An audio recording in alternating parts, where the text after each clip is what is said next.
One quick one, Bruce Bilson. I'm about to go to Tehran and speak to a scholar there about the impact of what Donald Trump has done in terms of exterminating the key general based in Iran, but was in Iraq when he was exterminated. What are your thoughts? Have we picked on a bully that obviously deserved not to be on the planet, but one that will elicit a revenge the like of which we've never seen before? Well, Jim's probably better placed than me given his experience in the region, Chris, but from the outside looking in, this individual orchestrated a lot of terrorist activity, militia advancing Iranian interests that included loss of life of American soldiers and caused terror amongst communities around the globe. That's been a key export of Iran, and its key operative is the person that was taken out during the weekend. OK, that's the justification for it. Jim Molan, was the strike justified, and therefore are we ready and prepared for the retaliation? The strike was definitely justified. This is a strike in self-defence and can be justified under international law as acting in self-defence. That's what the Americans have done. Whether it is the right thing to do, because I suspect they've had a number of opportunities to do this, whether it's the right thing to do can only be judged by what now happens. And are the Americans prepared for what has now happened? Are we prepared for a serious closing down of the oil flow out of the Middle East? This guy was a fabulous soldier. He was an inspirational leader for the evil that Iran is doing in Syria, Lebanon, Gaza, and Yemen and Iraq.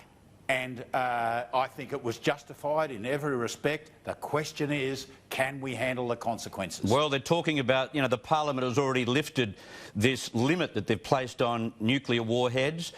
They're prepared to rebuke any agreement they've had with the United Nations here. That's very serious talk.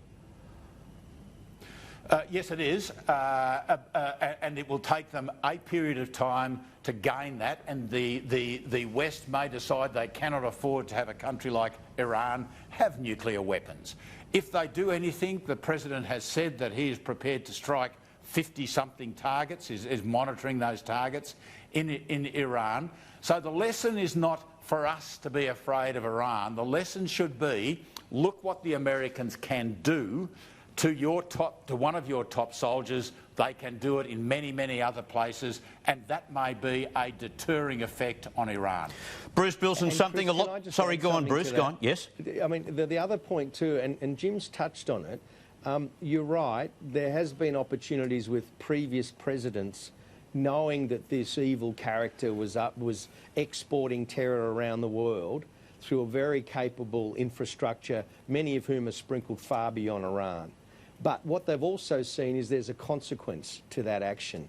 Now, maybe the Iranians might think they were going to continue their evil ways and there'd be no reprisals. There'd be no consequences.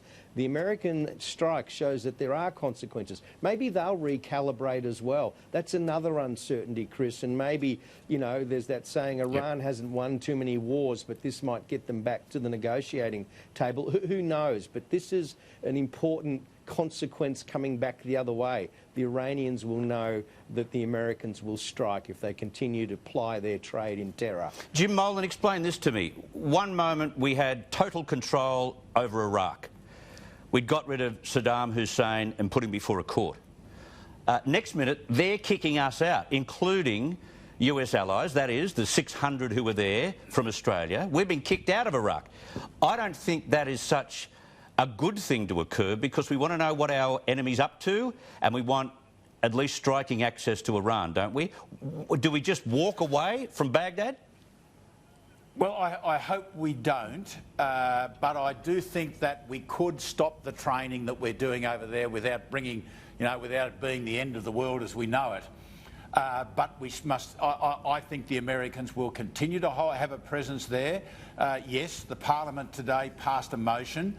Will that be brought into law? Will we be booted out and have no choice but to go?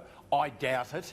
Right. I think the Americans will stay in some form for exactly the reasons that you've said. They stay there for counter-terrorism, and that's the ultimate aim. Yeah, we need to be there. Senator Jim Molan, Bruce Bilson as well, thank you so much. All the very best for 2020.